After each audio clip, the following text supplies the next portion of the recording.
Yeah, good afternoon, our viewers who are streaming live from a Step Up channel. My name is Vesiga Caesar, and I'm a graduate student at Makerere University. I'm pursuing a master's degree of philosophy in applied ethics. And today we are here to discuss about the current affairs in our political arena. We're seeing a lot of things happen. We're seeing a lot of illusions. We're seeing a lot of dynamics, which creates a lot of questions, especially to you, the young leaders. We have to give it attention and discuss these matters. Otherwise, if we leave it in space, then it will eat up in the future, maybe plus also our future generations. So it is incumbent of us to interrogate such issues and we see how we can get rid of them. And today's panel, I have two gentlemen. Maybe I'll give them space to introduce themselves. I'll start with one at my next on the right-hand side. You take a short of few seconds, introduce yourself, tell us your occupation, what you're doing in Makerere or outside Makerere, then plus also the next panelist. Yes, good afternoon, everyone. Welcome on Step Up TV. I'm glad to be here. I'm glad that Michael welcomed me and invited me to come and be part of this panel. Yes, keep tuned. We are going to discuss a lot of stuff, political stuff, and current things that run into within this nation. I'm Mwasa Tony, a third year student. I'm a finalist pursuing bachelor's degree of arts in social sciences. I major in political science and minor in psychology. Keep tuned. Let's have fun as we discuss. Many thanks, Caesar, for inviting me to this platform once more. I'm Pato Lawrence Kanike, and I happen to be the GRC for the School of Veterinary Medicine and Animal Resources, but as well, I double as the speaker for the Makerere National Unity Platform chapter. Welcome to you all viewers. Let's discuss matters as they unfold. Thank you. And I want to start with you as speaker. Having that position in your party and in the university, and you have seen so many things happen in the politics currently in the university, and it's not only in the university but also goes abroad, like outside the university, because when these people get out of the university, they go out and they get to the same positions. Are you satisfied with what is going on in the politics currently in Uganda, especially in your party?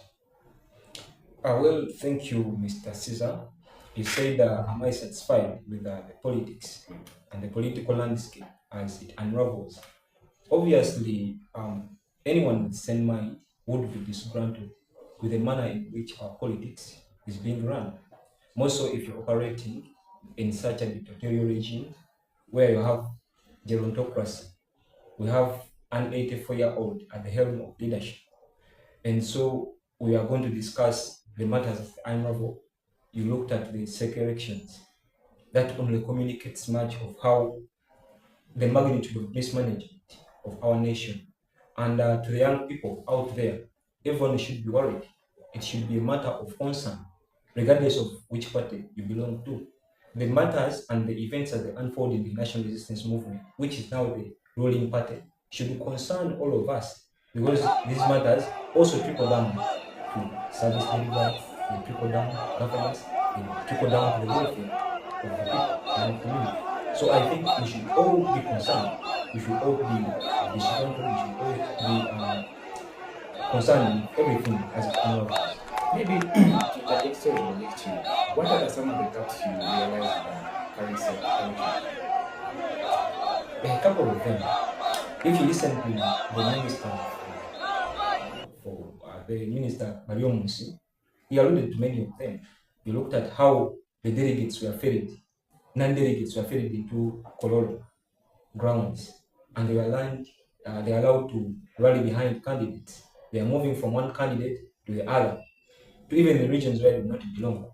So that's one of the loopholes. But also, what marred the NRM SEC elections was the grave use of money, bribery, voter bribery, and violence. We looked at the deployment of all security organs. JAT was there. They deployed SFC, they deployed police and the army. Someone who said that the operations were there maybe to provide security, because these are delegates. So it could be security. Are you interpreting it differently?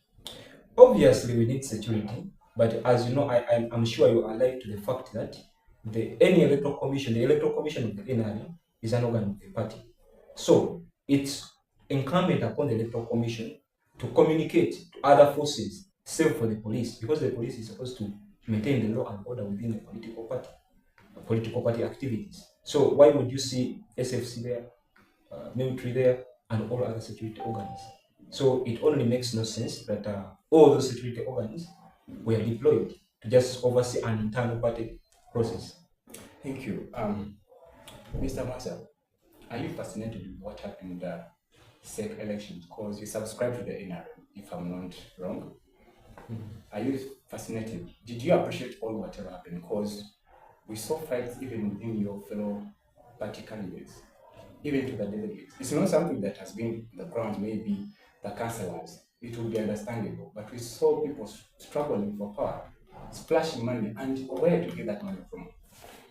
First of all, I will say that I'm 99.9 PLU, Patriotic League of Uganda, under the leadership of MK. But still, I'm a grandchild of the NRM party.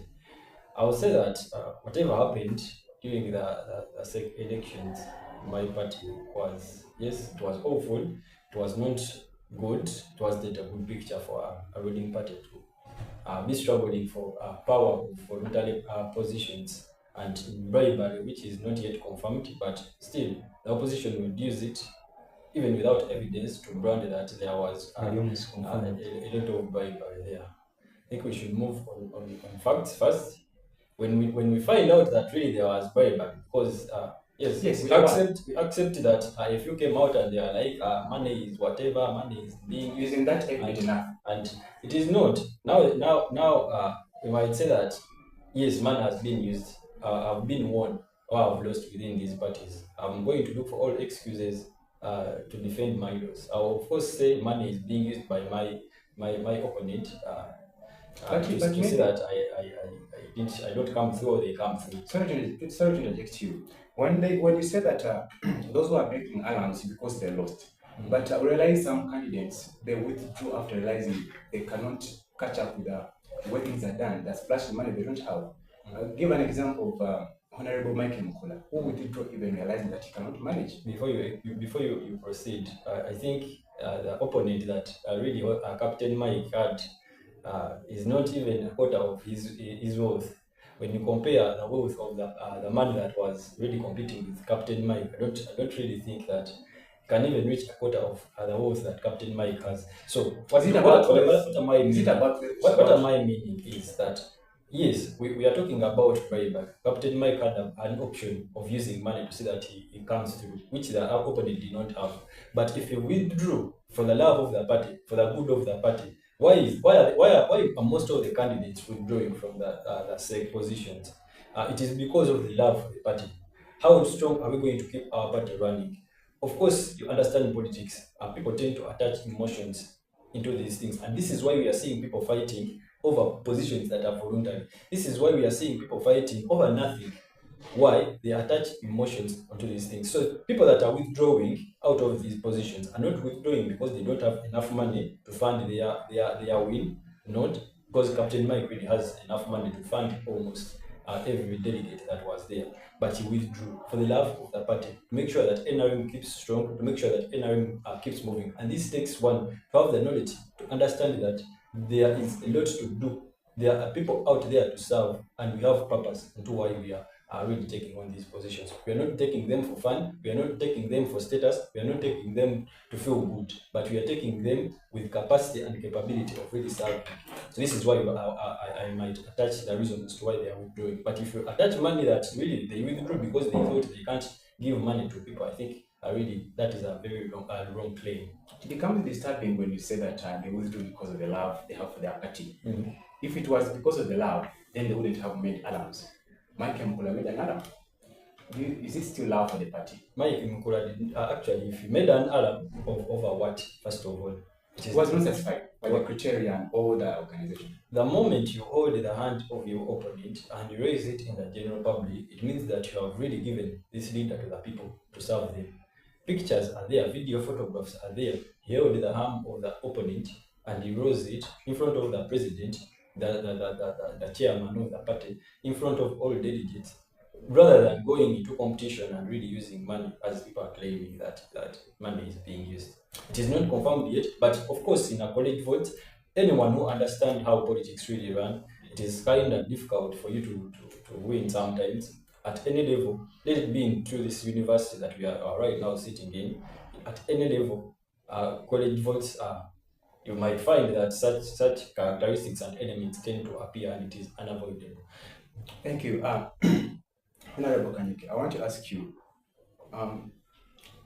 as the way you're seeing the things happen in the NRM, you as opposition, is there anything you're learning from this party, and what could be that? Not we as an opposition. Everyone has everything to learn from this election.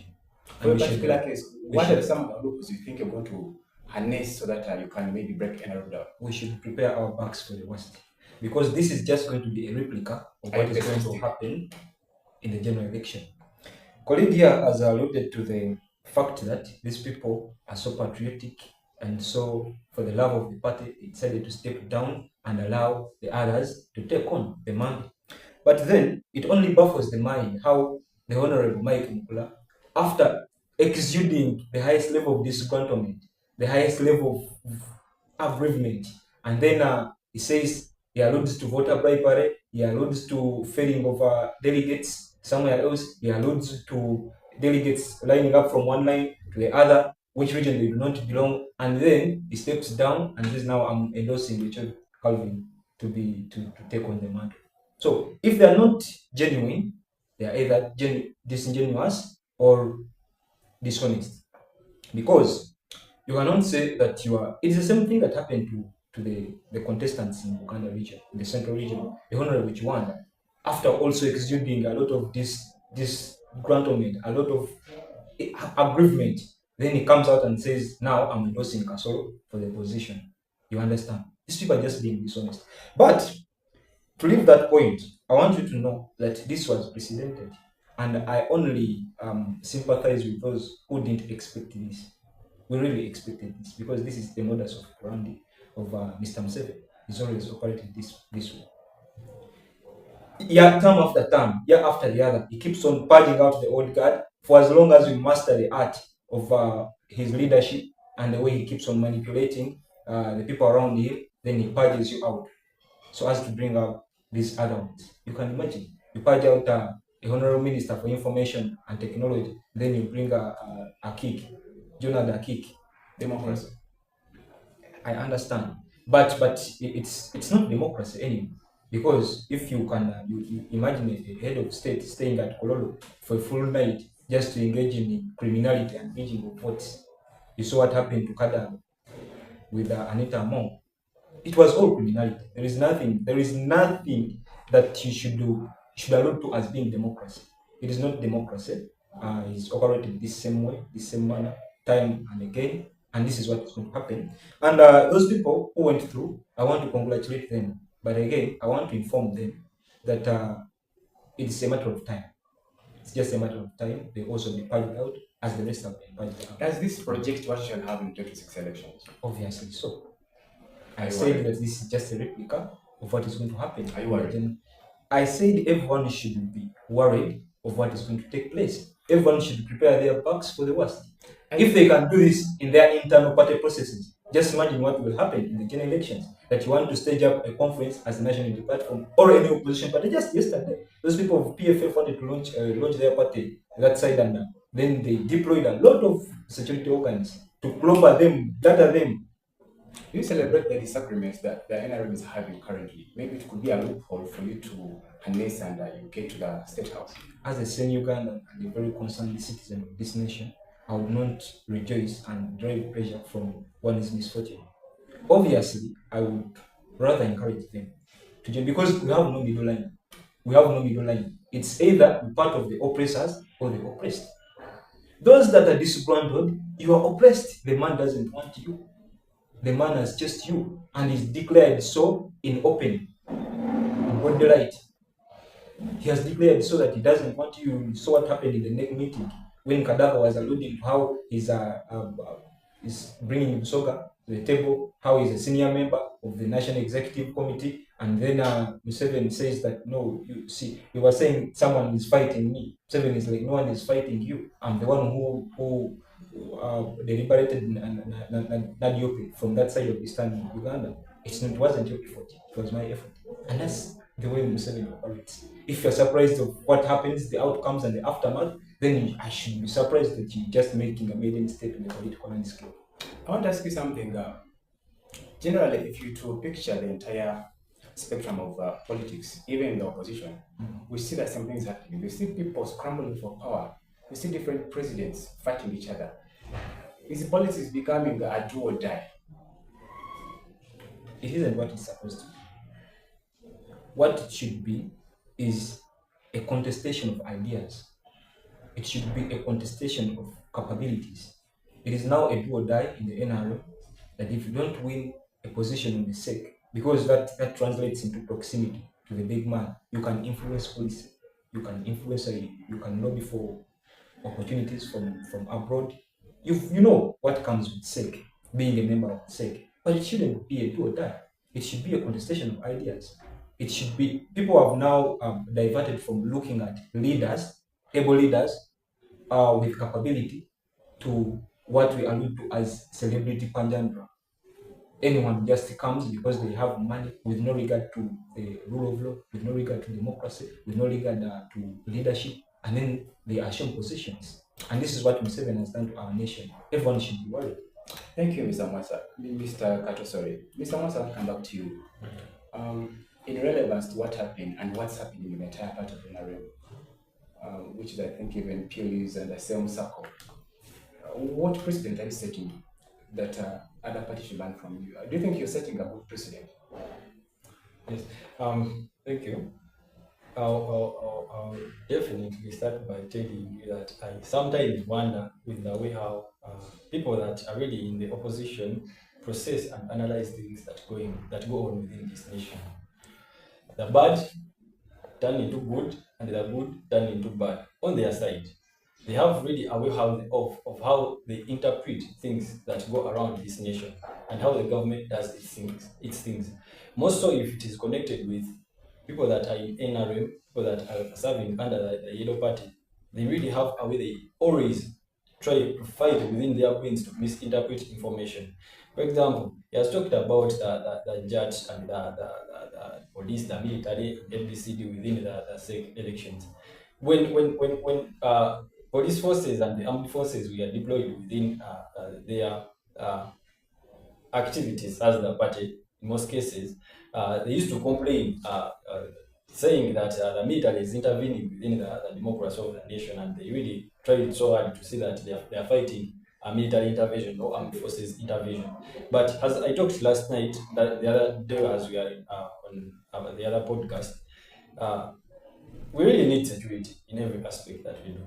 We really need security in everything we do, because people have different intentions. And this is the reason as to why the state, because that is not the government, the armed forces are not really part of the government, they're just part of the state. It is a state apparatus. So they come in to make sure that you and me are safe, despite of the color that you stand for, despite the party that you come from.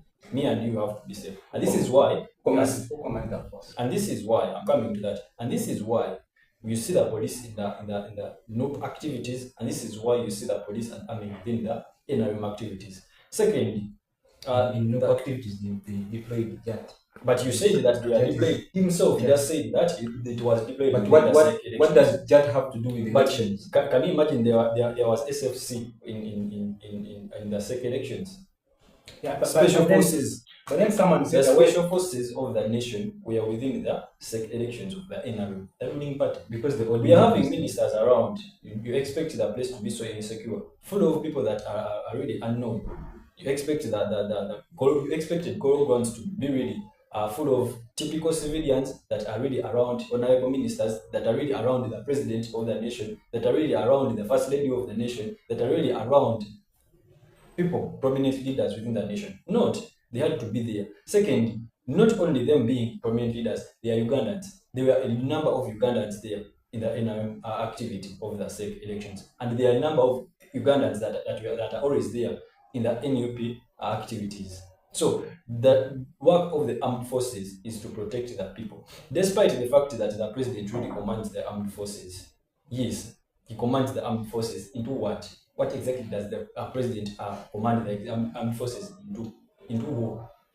When you get into reading the responsibilities of the president, when it comes to armed forces, does not really command the armed forces to do any activity within the soils or within the normal activity or normal day of the nation. He really commands these forces when time comes for war. So we really need to process this thing. Maybe on that, we have seen so many clips in campaigns.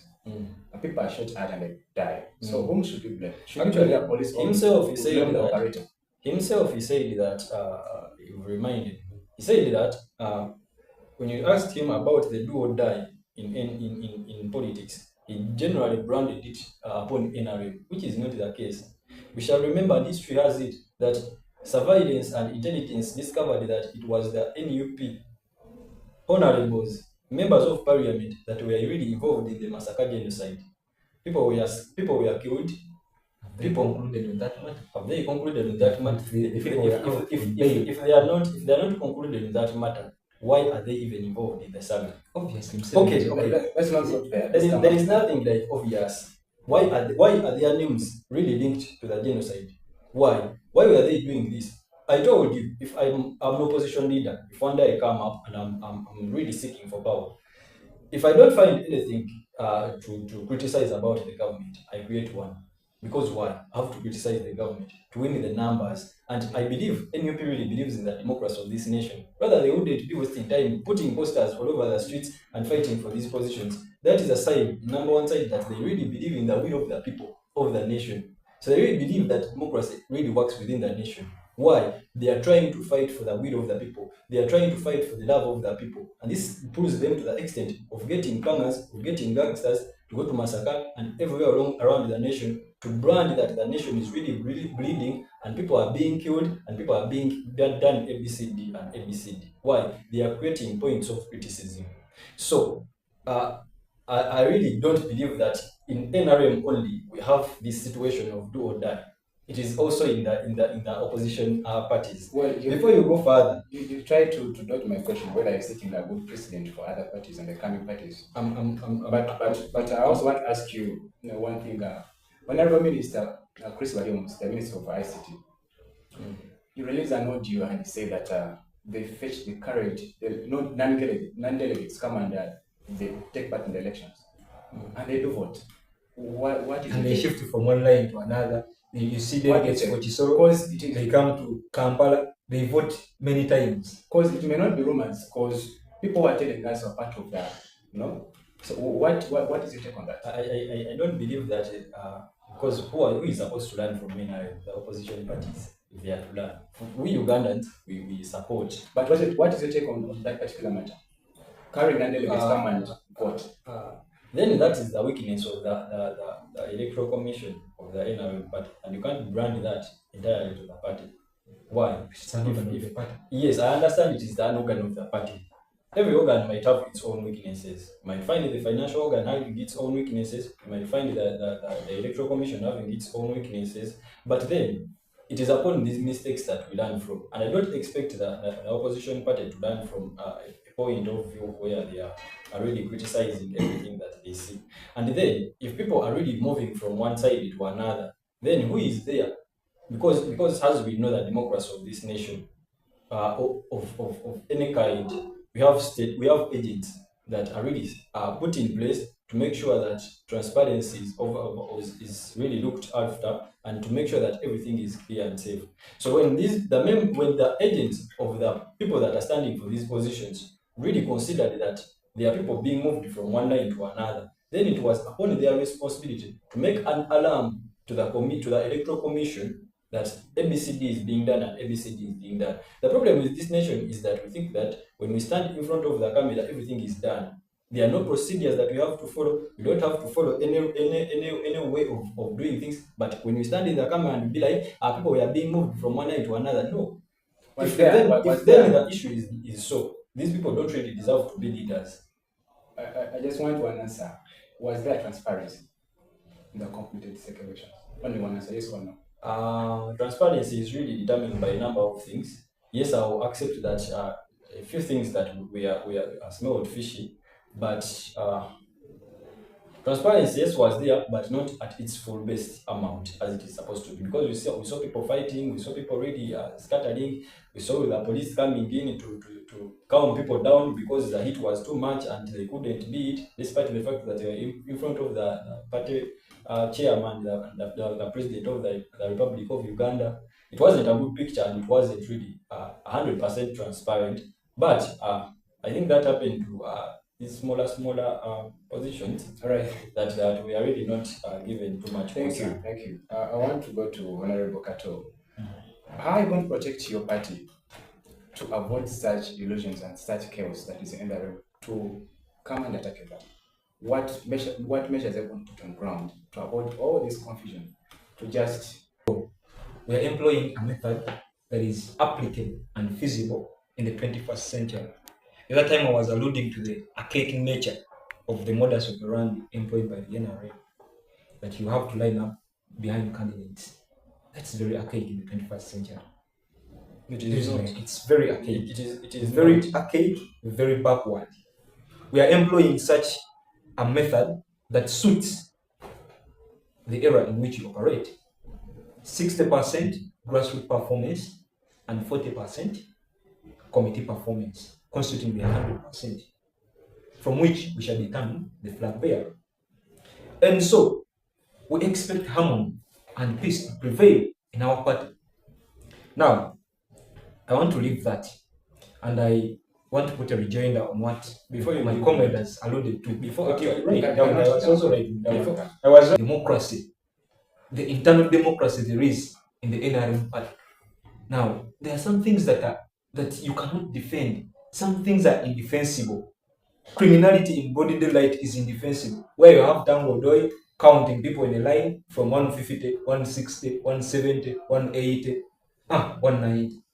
And that is a professor with a PhD. and then so Criminality, and then you announce someone that has, this one is as much the victor. how is that a crime? I'll come back to you. You can take notes. I just want us to be clear. Criminality. How Do you count from 150, 160, 170?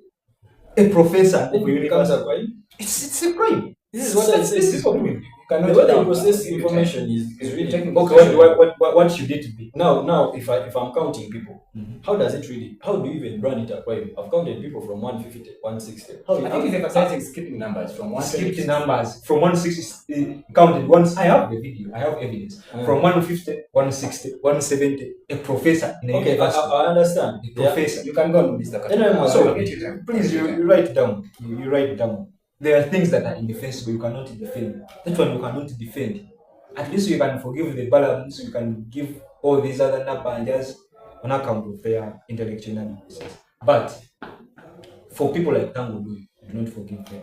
And now he's alluding to the democracy. But we have, I've alluded to ministers. The minister for ICT, the Honorable Barrio Munsi, who came out on microphone and is on record alluding to the voter bribery, alluding to the violence that has marred the party elections.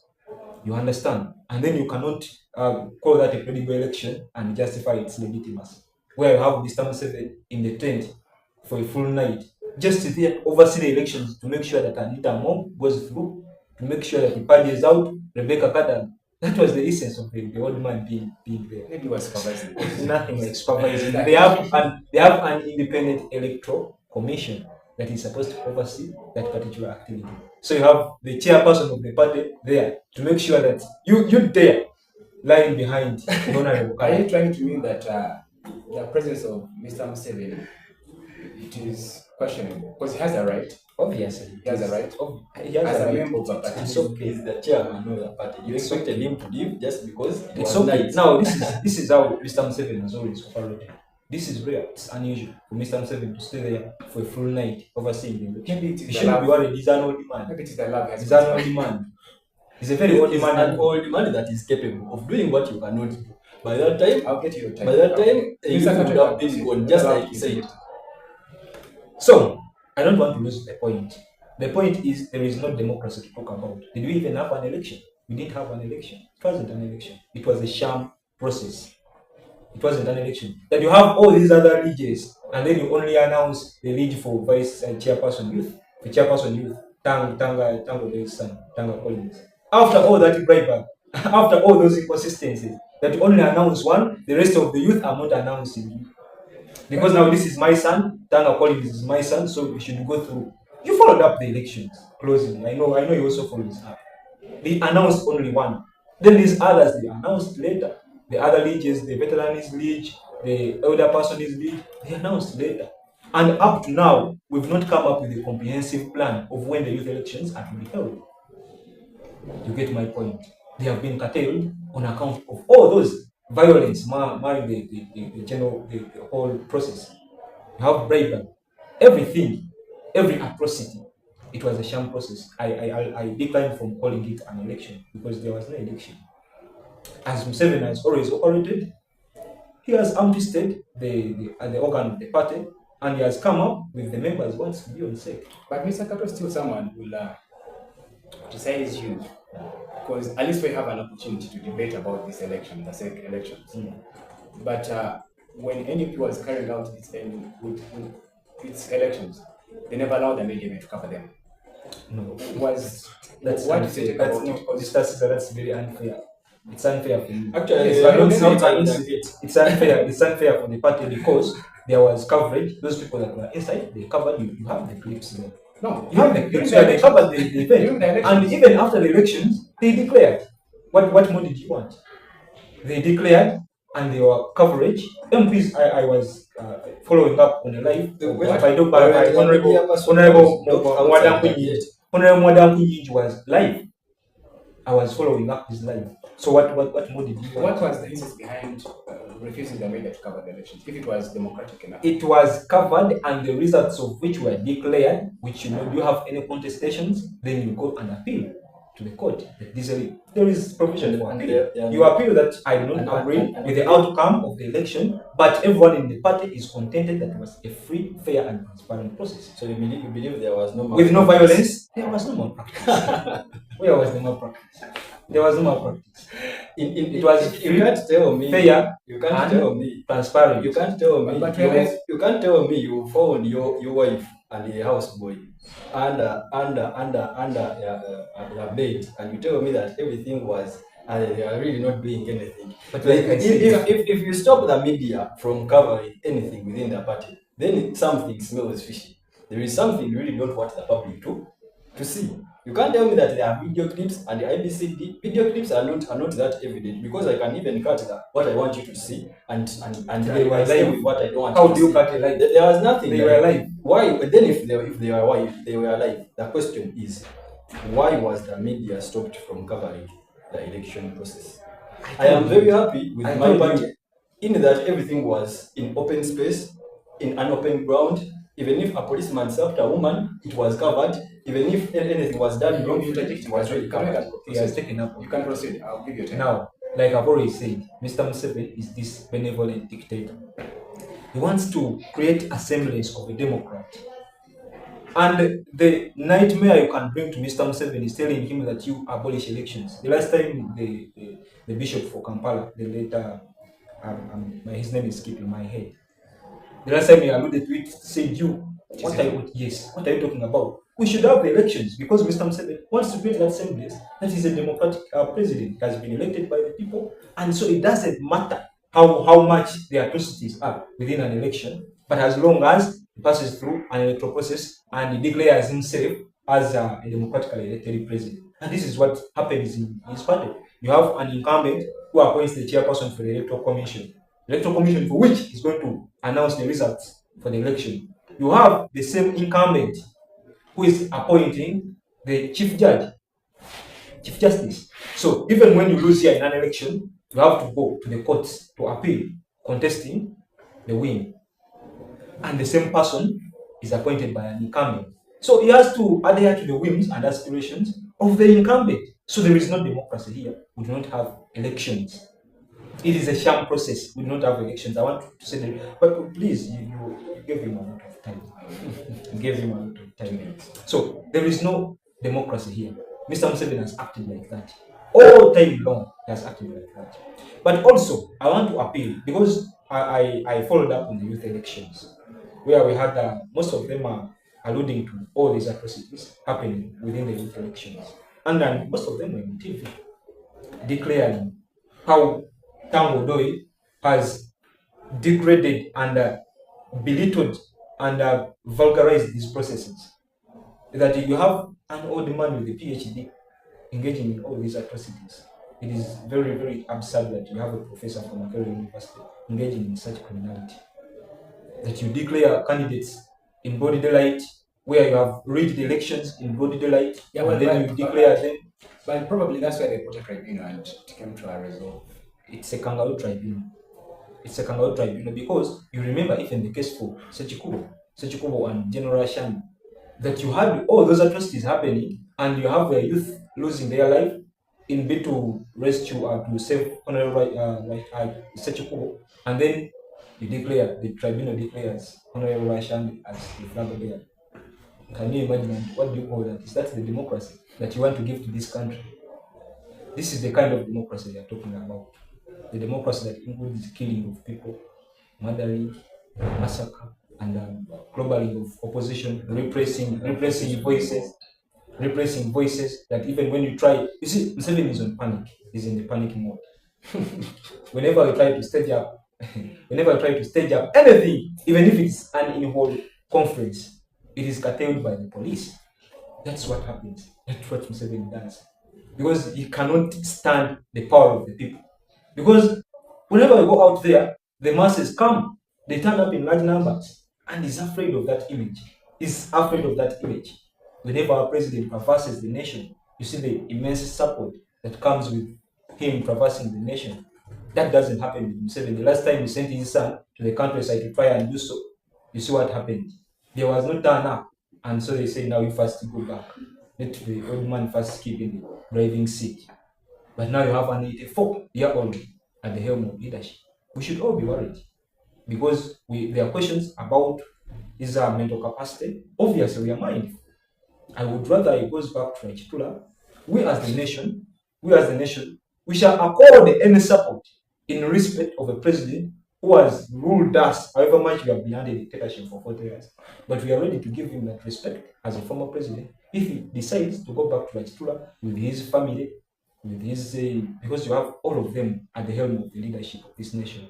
His son as the CDF of the army, his wife as the minister for education, his brother Salim Saleh, the leader of Operation Wealth Creation. So we are under state capture. To be brief, we are under state capture. Thank you, Honorable Kato. Mr. Massa, Honorable Kato says there is no democracy in the NRM and he disagrees with whatever happened. He calls the tribunal something which is very ethical. I want you to look in the camera and tell the viewers whether you still see democracy prevailing in your party. I will start by saying he said a big man with PhD. I think really is not really something that is transferred from me to you. It is something that really one achieves with his efforts with need. So if he was able to achieve a PhD, which you've not achieved yet, that means that he knows a lot and can really achieve a lot with his PhD. He said it's not a PhD, it's permanent head damage. Permanent head damage, call it ADecade. So if it is a permanent head damage, you do what he does. Okay, let's show us. Let's not discuss someone's qualification. Let's get back to the point. I understand. So democracy really stands within the NRM party. Are you confident with that? I am very confident with that. Why? You can't tell me that the opposition should really open its eyes and really copy how NRM really does its things. Why? What could be some of the things that you want the opposition to learn from you? To copy. I'm still talking about democracy. So this is what it is. But this is what it is going to learn from the ruling party in NRM. The opposition, as we've been talking here, it really does its things at the back of the people. Yet it claims that it is really doing everything with the will of the people, as it claims people power. Yes. So we've talked about the elections that they held themselves. they were done really behind the curtains of the public. Because if you chase away the public, if you chase away the media, you have chased away the public. You feel me? It is the media that really brings to the public what really happened and how did it happen and why did it happen. So if you tell me that now we are restricting the media from coming in to really take concern and to really capture everything that is really going on within a party that claims to be the party of the people, that means that the party really chased away the people from engaging in everything that it does. Secondly, you can't tell me that a few people really determine who really is going to stand as a flag bearer for the party that claims to be the party of the people. Okay, it would have been okay if really it was the people that really put in place, the people that are going to decide and choose who is really going to be a flag bearer, but it was not the people that determine those that are going to decide who is going to be the flag bearer, and it is still 1, 2, 3, 4, 5, 6, 7, 8, 9, 10, 1, 1, 2, 3, 4, 5, 6, 7, 8, 9, 10, 170, 180, 190. 190, 191, 192, 193, 194, 195, 196, 197, 198, 199, 200. 1, 2, 3, 4, 5, 6, 7, 8, 9, 10, 210. 211, 212, 213, 214, 215.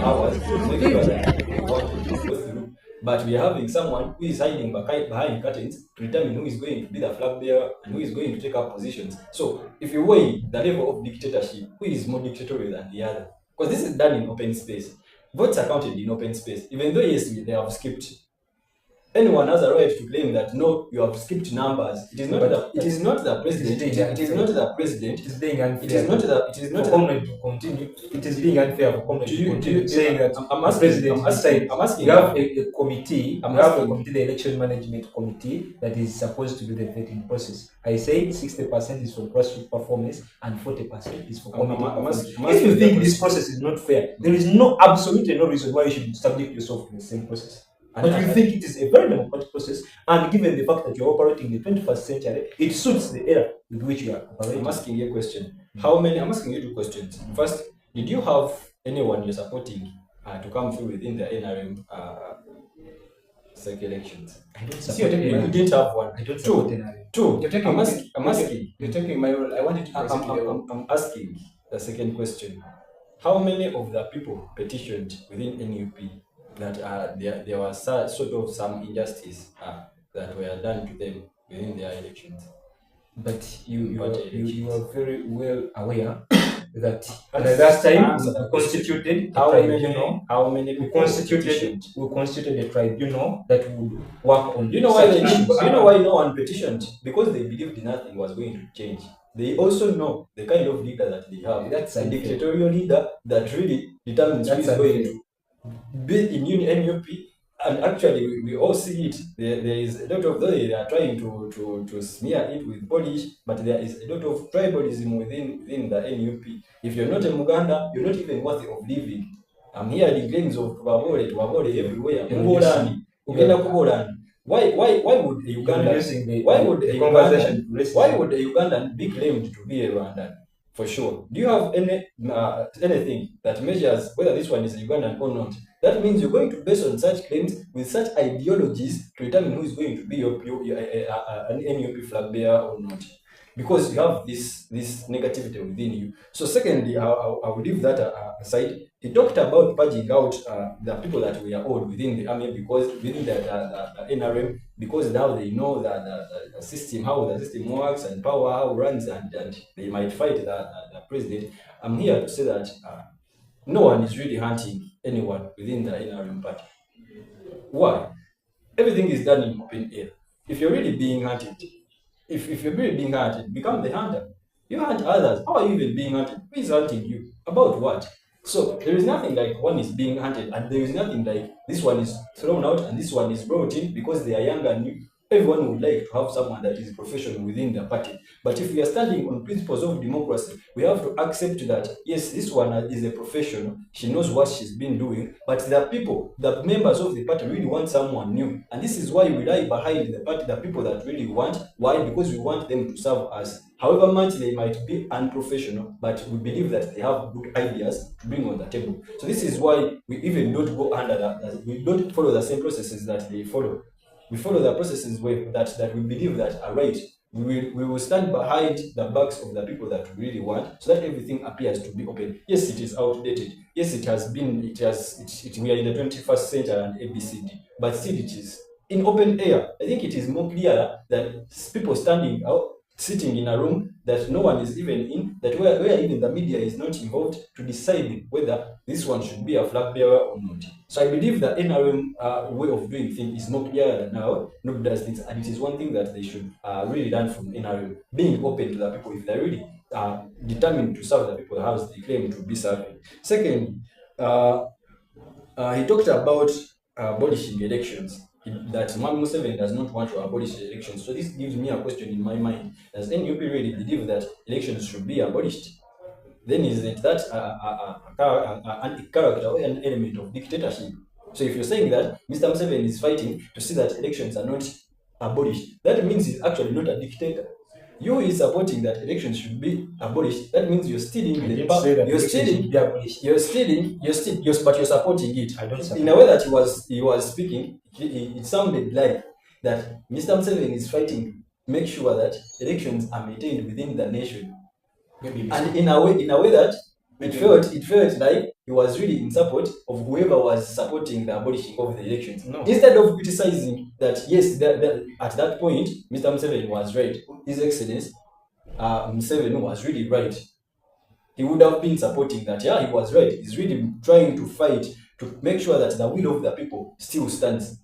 But he's criticizing that he really wants the election to stay because of what? Because he's not a dictator, he's fighting for the people. You who is not criticizing the abolishing of elections, that means you're actually a more dictator than really the one who is fighting to see that elections stay. Second, you talked about the torture.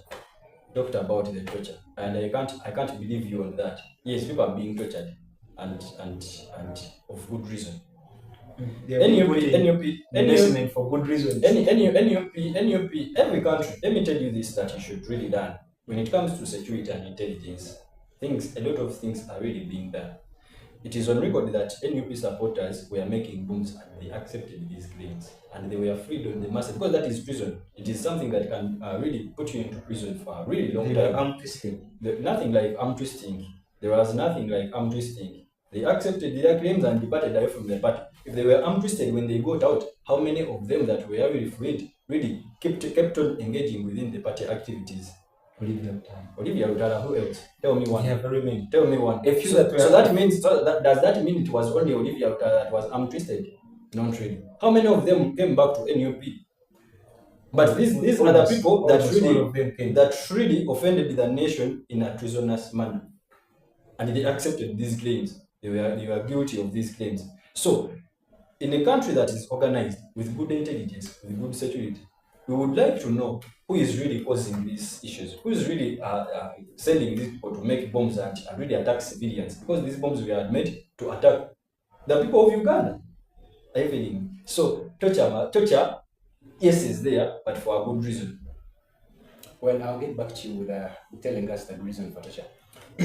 Mr. Kato, people never petitioned during the election because they never had hopes. They are so pessimistic what would come out as their decisions. They never had hopes, so that's why they didn't petition. Do you agree with that? I absolutely don't agree. He knows that we consider the tribunal where people petition in the past election. Those were that were disgruntled with the results. Very many of them councillors and that kind of thing. Well, we have deserters. Obviously, expect that after people, it's hard taking a defeat. It is very hard. I understand. I sympathize with them. Some of them deserted the party, and some rallied behind the flag bearers, which is the best thing to do. Now, I want to talk about, to give a rejoinder of what he has said. He talked about racism, that a central region party. It is a Uganda party. That you don't get a position when you're not in Uganda. Well, it's okay because you cannot get a position when you're in Uganda because our secretary general got me. I didn't really centralize on Uganda. I didn't really even say Uganda because I'm seeing people that are coming from also Usoga and ADecade. But if you're not of their kind, what do I mean? You feel when I look at you and I feel like you resemble Banyarwanda, I would be like, okay, you're Banyarwanda. But we're having people that really resemble the Banyarwanda, people from the West. You want to know, and you have no meter to measure that this one comes from the Western or not. That's unfair. I was about to agree with you. Then again, you digressed to the same position that you took before. The issue was racism. That we do not allow people like us. I don't know what you mean, people like us that subscribe to the same ideas we subscribe to. Obviously, those ones we are very open to them. They should come, regardless of their tribe. Now, our Secretary General, the Honorable PB for Kampala Central, the Honorable David Lewis Lubongoya, is not in Uganda. You are very aware. He's not in Uganda. You are very aware that Comrade Lubian Lee is not in Uganda. Our vice chairperson for Northern Region, Mama Zedriga, is also not in Uganda. All these other people are not in Uganda. Honorable Derek Nyeko, there are very many of them. They are not in Uganda. But what brings us together are the ideas that we do stand for, and the values that we do stand for. It's because we are all oppressed. I said we have no middle grounds. You are either under the oppressors, you are either among the oppressors or among the oppressed. We have no middle ground. So all those ones that are oppressed are the ones that join us. They think we should have a change of government. We should have a change of how things are run, how states of affairs are run. Then also talked about giving cards, issuing out of tickets to flag bearers, and say it is a sole responsibility of the party president to appoint that you.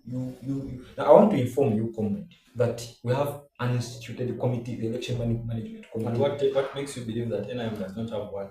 But because he's putting up the same claims. When I divert them to him, he's like, could you please let him submit? So what happened?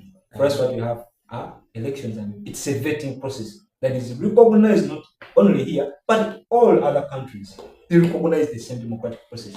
The NIM, what was there, it was not elections. So what happened? That you count from 150, 160, and then you call that an election. It's not, absolutely not an election. I rather sit down with Doi counting from 150, 160, engaging in than someone appointing a leader that have not chosen. For example, which leaders we appoint? Do you have evidence that the president appointed some leader? Do you have evidence that really Museveni was fighting to see that Anita wins? But I have evidence that Tango Doi was counting from 150, 160, 170 and declared. I am very lucky that at least we have evidence that he counted, but I don't have any evidence to show that really the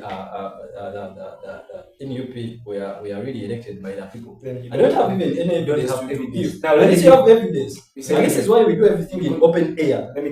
What I want is let him NUP to do things in open air, just like NRM does. At least we collect such evidence from them to see that everything is really transparent or done in a transparent manner, just like it is done in. Let's give him time to submit. Let me inform my comment here that everything we do is transparent. We do it in open air. How am I going to the vetting process? How do you let him submit? How do you let it down? I'll give you time to. How do you because NRM has also those capabilities of deciding that okay, now we are going to this one and this one is really going to take up this position and this one is. Could you allow me to moderate this discussion? But we accept that we are serving the people, but they don't accept that they are really serving the people. Rather, they are putting up strategies on who they think is really capable, but not who is really wanted by the people that they are serving. Okay, you are just raising a point of information, but you have submitted.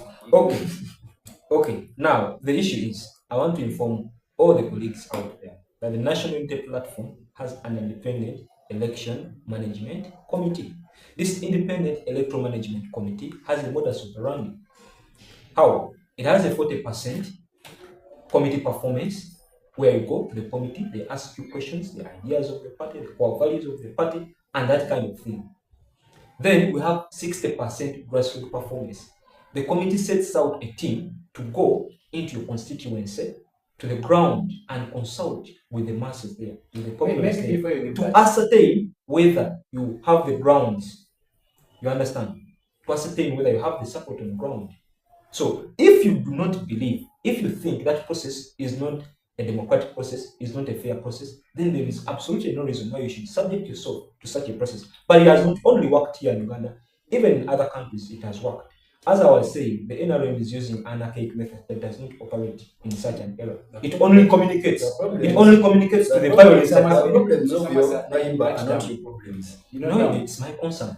It's my concern. Anything that you can't tell me that other people are using this. When you look at the geography, Take notes. You can continue. But before you continue, I want you to take us through the 60%, the criteria that is followed. How do you get the respondents? And if it's not the ballot box, how do you know that someone has on the ground? It is a watertight system. They have established that they set out a team that has no bias, has no influence. You cannot influence that team to change the results. No. They set out that team to go. Even the president is not aware of that team that goes out to check for the grassroots performance of each candidate. Then they come and add up that 60% to the 40%, come up to the flag bearer. That's what happens. How transparent can that be? How can you trust that team? Obviously, there is no bias with that team. There is no bias. It's a watertight system. I don't know why you comment this, but it's a watertight system. It's a very watertight system that you cannot influence anyone. And as I said, if you think this system, it has operated everywhere else. If you think this system is not transparent, is not a justifiable means of arriving the candidate, there is absolutely no reason why you should subject yourself to such a system. But I think I'm very optimistic.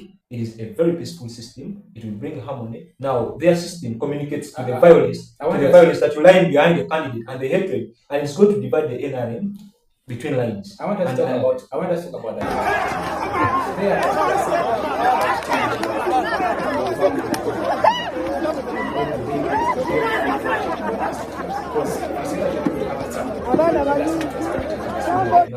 Now, comrade, I do not want. How do they derive to that decision? I do not want to preempt the modus operandi they use because I'm not part of the team anyway. But all I know, there is a team. Whatever method they use to know the momentum of the candidate on the ground, it's up to them. But all we know, there is a transparent method that is very watertight, that you cannot infiltrate, that goes to the ground and collects information on the performance. And that's why most of these are not contested, because also the people believe what the party has arrived to is what is supposed to be followed. It's something to go by. So that's why most of the flag bearers you come up with are the ones that win the election. You saw what happened in Uganda here, in the central region. All the ministers of NRM, most of them were purging out their political seats. So that communicates the transparency and the belief, the faith that people have in our party processes. Now, the other thing, we talked about abolition of elections. I don't support abolition of elections. Obviously, no. But I'm contested to the mode in which our elections are held. That you have an incumbent appointing the Chief Justice, the person you're supposed to go to and appeal in case of any malpractices that happen within the elections. He appoints the chairperson of the Electoral Commission, the person who is supposed to declare a winner. So that cannot be a transparent process. He has every state resource that he deploys on the D-Day, even before he deploys in the election season, to make sure that they sabotage and they repress the opposition. So this is the kind of election that we are heading for. And so I'm contested to the manner in which it is held. I'm not saying elections should be abolished, but I'm saying there should be rectifications and reforms in the manner in which the elections are held. That's my point. I didn't talk about the abolition of elections. Now, talking bribery, you saw Anita Among. We have the credible evidence that Anita Among gave out iPads, money, and fed in delegates into the Colorado Independence grounds. So, what do you call that? You call that democracy. That you give out iPads and you see, he was talking about the Lieutenant Echelu, Calvin Echelu, the one who won Mokula. You see, Museveni is always deliberate with his plans. He said that he's raw in ranking compared to Captain Mokula. It's okay. That doesn't matter with Museveni. Even if we're in jail, he can purge you out by all means, if he has decided to. For as long as you master his modus operandi, you master the way he runs his business, then he doesn't operate with wise people, with brilliant people. He needs these Anita Mong, he needs the likes of Nabanja, such kind of brains. Those are the people he wants to work with. When you start operating with people like Kada of high regard, high integrity, high intelligence, he cannot work with such people.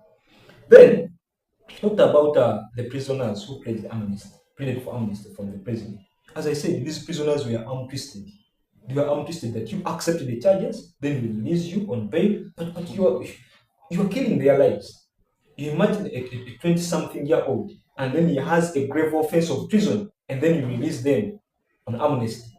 You release them such that anytime they try to raise up their voices, you get them. You see, you are here. You had a charge here of treason. You tried to kill people. And trumped up charges. You talked about the Honorable Secretary and the Honorable Siwanya. Those were trumped up charges. Did they confirm? Do they even have evidence? Have they concluded on that matter? No. They've done that even with Dr. Fiza Besi.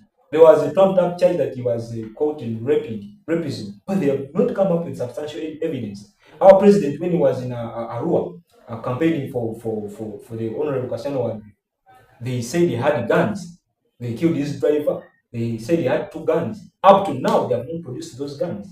Up to now. So they keep on trumping up those charges, and this is how they keep operating. But I know my comrade here, with time, he will get to know that that's how NRA operates. And after them using you, again, you'll be disgruntled and you'll come and join us. That's why. That's why, as the young people, we've decided that we should take this stance against the ruling party, because the ruling party is characterized by dictatorship, is characterized by corruption, immense corruption. You can imagine, and it among the other time in CSR, corporate social responsibility, they used 1.825 billion in his constituency in Uganda. 1.825 billion. They projected that the past election consumed 3.98 trillion. When they added up all MPs, that's how much we invest in elections. But they according to the budget, if you look at the budget, they say the theme, they are looking at agro-industrialization, and they inject there 1 trillion. That's their priority. Agro-industrialization, 1 trillion. But what they invest in elections is 3.98 trillion. And on demand of 84 years, users now up to 2.5 billion. That's close to 1 trillion. You've seen the supplementary budget, which they brought in Parliament, that they need more 3 trillion for the old demand. Just for, if you looked at his President Emoluments Act, his workers, there is even a presidential advisor on family affairs. I don't know whether that is a singer who advises them on how they should handle issues in the family. But there is a presidential advisor on that issue. On family affairs, you go and check that president, the workers president. There is a presidential advisor on family affairs. He's there and he's paid. He's paid. And so this is the mess we are having as a nation, that the youth that are supposed to be in production are diverting from production and getting into politics, lining up to get 20,000, to get 50,000. I'm very sure he was there. They gave him 20,000. So that's the trouble. That's the trouble we have as a nation. Thank you, Honorable Kato. Mr. Mas, it looks like you have a lot of responses. Please, you can take on. Okay. First of all, I say that I get the money because elections were free and fair to me, but to you who was not there, they were not free and fair. But to me who was there, the elections were free and fair. Then, if the chairman really sat at Kololo for all those hours, it is a sign that really shows determination, that really shows that we have purpose. It is not all about sleeping. It is all about serving this nation. If we expected the president to really move when immediately it blocked tonight, then I really pity his way of really analyzing things and the way he really sees things and the way he really thinks things should be done. Because why? He's the chairman of the party, and I think his presence really meant that the party has targets to achieve and it has purpose. It is not just there for fun. In other words, I want to talk about the money that was flashed. The deputy speaker, if you were able to listen to him, he made an alarm and he said that what is so secret there, what is so special in there that you're investing over 5 billion in just an election? Yeah, where does that leave you as a young leader who is just growing? Because you cannot have that money. Do you think that it's going to somehow catch up with you? Is it becoming a business? There is a saying that says people use it these days. It is like people, if you have money, if I have money to buy commando in my pocket, how is it applying that that you don't have money to buy commando yet I don't have it? First of all, the biggest issue will be, where did this money come from? I think that is the most important thing to ask before you ask why is money being dispersed off and being given. Because if it is my money, I really have the right to give it to whoever that I want. Maybe I brought these people to vote for me, which is not a crime. But then I have to facilitate them, I have to give them land, because I brought them from their regions to come and vote for me, which another opponent really also did. So if I gave you money, I might have given you money for facilitation, which is okay. But the biggest issue, where does this money come from? NRM receives the highest share of money of all the political parties, accept that. But it is a right that was given to it, in the constitution, has a party that has the highest number of members of parliament. If tomorrow NUP really comes up with the highest number of members of parliament, even though it is the ruling government or not, of course it will receive the highest share. Why? The constitution gives that right to the party that holds the highest number of members of parliament. Do you find it questionable? I don't find it questionable because it is the constitution. Who am I to question the constitution? I don't have the right in my capability to question the constitution. But rather I would suggest not the constitution, but the sources where people get money from. Because we have seen even in NRM gets its money from, because like any other party, there are people that fund NRM that are even not concerned, they are not even in government. NRM gets money, as I told you, we all know about the iPod, which the NUP does not really come in. This is why they are struggling with stressing people, bringing in 10K each. Yeah, but before we go to the iPod, when you say that NRM has money and yet their internal people still they ask themselves, where do they get money from? Who really asks? I don't want you to look at people like full figure and you'll be like, no. The speaker was asking, where do those people get money from? Because he's in the NRM, he's part of NRM. So if you knew that NRM gets money, you're not entitled to know my pockets. You feel me? But you are entitled. Like you're not really entitled to know my pocket. We have procedures. This is what I told you. There are procedures that are followed to check out. Yes, I accept that when most so the government workers they come into the IDG has to have all this information. But still, even though the IDG has all this information, it has to stay with the IDG herself, him or herself. So it does not really give out this information to the public that now Anita Among owns this, Anita Among owns this by the time he came to power. Yes, it is necessary to track have you received this money in a transparent manner. It is okay. But you cannot determine that now you've been a speaker for just a few years, but I don't know what you've been doing. I don't know what you've set up with your enterprises. They might have generated you more money to fund your elections. Why did I say people have set up businesses, however much they are in government? They have set up schools, however much they are in government. These schools bring them money. So you can't ask someone, where have you got money to fund your elections? First of all, I've used my money. If I've not used state money or the taxpayers' money, it is okay with me to use my money to facilitate the people that I've brought to vote for me, which is okay, and it does not violate any of the elements. But bribery is an illegality. I've not said bribery. If I've brought people to vote for me, it is known that you can really bring people to vote for you. Maybe, and it is okay within the elements of democracy. But still, it is my responsibility as a responsible leader to facilitate these people. So you in opposition, you brand this facilitation as bribery, but I'm trying to facilitate the people that I brought to vote for me. So when they see this, they brand it with big sacks, they brand it with a lot of words that they can really use. They will claim big sacks, but they have really found out that do you still believe that if you don't have enough sacks of money, you can feature in politics? Yes, you really can. But no mumpi wako mawakwata. Mumpi wako mawakwata. If you can't touch the sky, leave the sky. This is and if people had this kind of mentality, I think I wouldn't see people eating commando coming for presidents. Well, thank you. I'll have one more question which I want you guys to attend to, and that is, What reputation do you think the current politics of Uganda is leaving, maybe for the coming generation? Do you think it's a good reputation? I'm starting to begin myself. Yes, it is really a very good reputation, and it is a very firm foundation. Please look on the camera and say that. It is a good reputation and a very firm foundation for the coming years and generations. The democracy, because democracy is something that advances.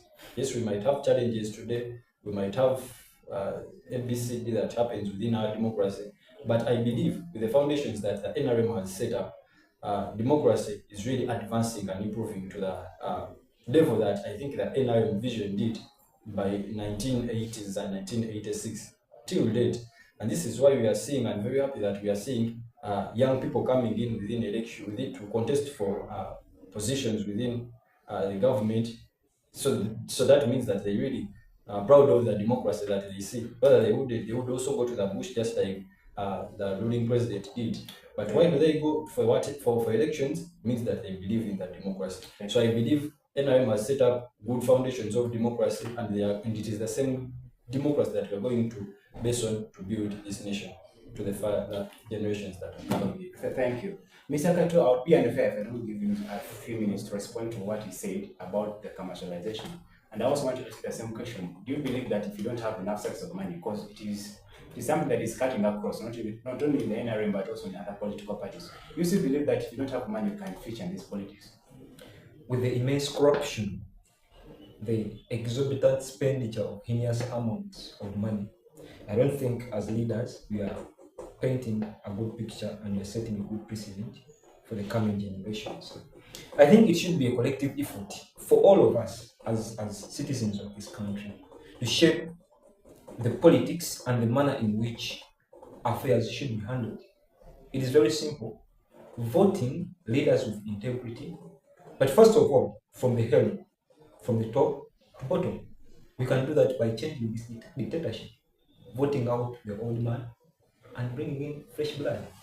And the Honorable Chairman has severally pronounced himself and demonstrated that he bears the values and the characters of a good leader that can change the trajectory of this nation. So I think we can change the leadership of this nation. And that starts from up. Lest if we don't change the head of this nation, I don't think there is anything that is going to change. Because corruption is rooted within the foundations of the NRM. I thought you wanted everybody to be part of it. People still vote ideas, what they are now voting what? Museveni has impoverished this nation to the extent that people no longer look at the capacity and the capability of leaders to deliver. But because you can give them the toolkit, you see the poverty, the impoverishment, the impecuniousness that has marred the Busoga region. And Museveni was there last time and was saying, I don't know how you people survive here. Can you imagine a head of state talking to people and telling them, I don't know how you people survive here with this kind of poverty? How do you be poor to this extent? And can I tell them to work harder? There are districts that really worked harder using the parish development methods. Using the youth livelihood programs, but they have not. How do they really survive without using these government established programs? Allow Mr. Kato to explain. It's okay. Now, the youth livelihood program is alluded to, and the youth venture capital fund. Mr. Museveni came last time and addressed the nation, saying that he has invested for the past 10 years. He has not even made 1 trillion in the youth, 1 billion in the youth, no 1 trillion in the youth venture life fund, capital fund, and youth livelihood program. Why? But himself, he uses 2.5 billion in a day. So that's the kind of business. It is proven. You can read the president movement. He uses 2.5 billion. He uses 2.5 in a day. How much? What is the budget allocated to that? There is a classified budget. That budget, how much is it? I want us to use. The other time they asked for 3 trillion. The other time they asked for 3 trillion for in the supplementary budget to cater for classified expenditure. You follow up on what's going on in Parliament. But I don't want to lose the point. Okay. I don't want to lose the point. Yes. I was talking about the monetization of politics. You see, it is portraying a bad picture for the young generation because it denies chance for able leaders to come and take up positions. You understand? So you have the likes of Nabanja at the helm of leadership. Can you imagine? You have the Anita Amongits taking over parliament. In the same parliament, you have people with integrity like the Honorable Semuju Nganda. The Honorable Semuju Nganda, when he contested for speakership, he got 11 votes. But how do you compare Semuju Nganda and the Honorable Anita? It is not about comparing who got most votes. NRM, if NRM has the highest number of members of parliament, of course you have to expect the speaker to be NRM. They will vote their colleague. So you expect NRM colleagues to vote for Semuju Nganda, who is not even ideologically oriented with their party. Not really. I don't believe that you really know how democracy really works. Thank you. So you have qualified my point. I'm only saying that Mr. Museveni said that you send me all those NRM MPs. I don't care whether they understand or not, for as long as they come and raise up their hands in support because they know the ideologies NRM is standing on. We have no members that really don't know what ideologies really stand on. They present no policy. They just come up because they think they are bagandas and they believe they are ideologies like trying civilians in military. Yes, okay. Which ideologies does really not stand for? I'm with you. Which ideologies does really not stand for? If he answers this, I'm converting to NUP. Which ideologies does NUP stand for? You are the speaker of NUP. You are a strong supporter of NUP. May I answer? So which ideologies? No, I'm going to just give you a brief answer. Which ideologies do we stand for? You see, NRM has always alluded that NUP, NUP just opposes. Listen, that NRM just opposes whatever NUP just opposes whatever NRM is about. But you have a compendium of the alternative policy by the leader of opposition. You are very aware that we did an alternative budget, we make alternative policy statements. They don't look at these ones, they just talk about how we contest against their atrocities they do. Whoever is viewing has really witnessed that gentleman does not even know ideologies that NUP really stands for. And it is not only him, members are in parliament standing for the NUP flag. They even don't know what ideologies they stand for. The ideologies that they stand for is Museveni, NRM, Muganda, Goli Munyarwanda. Those are the ideologies. Okay, now in simple terms, which policies do you present to the people that, okay, we are having the youth livelihood program, but I think it is not best. We should use this program instead. Which policies do you present as a party that, okay, we are having UPE? It is not the best policy. Let us do it this way or this way. Or this policy is better. The only policy that we follow is NRM Museveni. Let me answer this. So, I'm concluding. Obviously, there are very many ideologies. We've come clean on very many of them. For example, now the overall is the rule of law. We want to reinstate the rule of law. The other time we were talking about PDM. We are saying the alternative policy is instating agricultural banks, because here you are just throwing money away, and this money doesn't reach to the people. Agricultural banks and people can get those loans or at a very reduced interest, and then they take back the money. It's a very good ideology. We've come clean on very many policies, construction of roads, infrastructure, and all those things. I don't want to go. But I want to go to iPod, please. You said that a second. Yes. Mr. Museveni has always wanted to have a picture with members of the National Unity Platform. That's his dream. Propaganda. iPod, its intention is not to harmonize party dialogue, inter-party dialogue. In fact, iPod is an NGO. I think you know that. It's not a government institution. It's an NGO. Just to bring about parties together to discuss policy issues. Now, Mr. Museveni made it mandatory that for anyone to access iPod money, they should be part of iPod and they should come to the meetings. Which meetings Museveni chairs? That you come with Museveni, you take pictures with him, such that he portrays him an image that you see these people. I'm the one. You see, we have democracy. He chairs an NGO. Is that what you're saying? iPod is an NGO. It's not that one. That information I want to inform you. Okay. iPod is an NGO. It is not a government. As a conclusion, I want to ask you the same question. Do you still think that you, the politicians, are setting a good reputation for the next generation to learn from? I want you to answer that in about 1 minute. From our side, we are setting such a very good image, a very good precedent, and we are demonstrating to the country and the generations to come that, see, it is not good, it's not proper that if someone is contesting against you, you should just kill them. No, it is not proper that when you're going for an election, it should be a do or die. We have demonstrated the values of good leadership. But like I said, with the continued monetization, immense monetization of this politics, investing astronomous amounts of money, voter bribery, failing. You remember what happened with Basajja Balaba and King Caesar Mulenga. King Caesar Mulenga ferried people to Mombasa and Tanzania. That's what happened. You ferry delegates away, such that on the voting day you bring them back. That's not politics. That's criminality. That's not politics. It's criminality. Ferrying away delegates is not politics. It is criminality. Which article in the You are not allowed. really criminalizes such Anything. Let me tell you. I know. I'm asking you. Anything. It is your brand need to be a crime. It's criminal.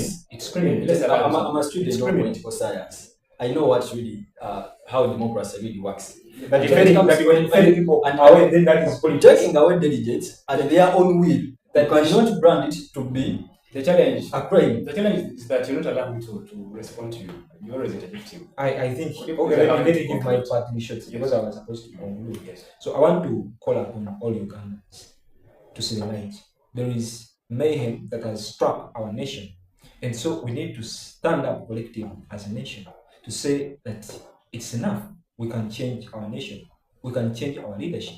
We can remove a dictatorial system that whose ideas are rooted in corruption, whose ideas are rooted in incarceration of innocent people, because these people rise up to air out their grievances. And so it is not right to sabotage and repress their voices. We can operate in a free, fair, and democratic environment. That when you come with your ideas, I should listen to you, we sit on a round table, and we reorganize our nation. We reharmonize our nation, and so we can do that by dislodging the dictatorship, courtesy of President himself. Thank you, Honorable. Mr. Massa, just in a minute, partially. I will tell you that when my mom, when I was young, my mom whenever she told me to mop somewhere, I would pick the best rug. Whenever she told me mop that ground, I would pick the best rug. I would not pick one which is full of holes and everything. Yes, I might believe that this might not be the best government, just like any other nation. But this has been the best government so far that we have. And it has signs that it has really worked, that shows. NUP, I don't believe that it has the best signs that it will be a good government. Why? They don't present ideologies, they don't present policies, they're just after who is who, and then you come on mineral stuff. I am Bobby Wine, I've sung for years. Yes, you come be the president, and they are really presenting no ideas. To conclude, I would say that let's stay focused. Let's stay on vision. We have a clear manifesto as the NRM that caters for almost all sectors of life in Uganda. And if we uphold and engage in the government projects and programs that are being established, we can really reach somewhere as a nation. And people are giving testimonies, they have really reached there. But following the manifesto and following these programs, NRM has really been able to reach somewhere, which was not in the years of the Idi Amins, of the Milton Obotes, that were full of atrocities, that were full of killings, massive killings, that were full of untalkable torture and a number of things. Let's be glad of what we have, and we have set up a good foundation that people are contesting and fighting to see that they also come into government without bloodshed, without massive slaughter. Gentlemen, I'm so glad and I'm so happy to have you in this discussion. I'm so happy for your ideas, your contributions, and I'm very sure the viewers have got so much to learn from the discussion. It should be incumbent of us to discuss such political matters. We should not allow our country to separate. We should not allow things to fall apart amidst our attention. So in case of anything arises, please let it be our duty to come and discuss these issues and make sure that we have harmony in our country and we set up a very good reputation for the next coming generations. I hope to see you again next time. And thank you for streaming on the Step Up TV channel. Please, we ask you and request you to always come for this discussion, subscribe, like, and always share. Thank you. Cheers. See you.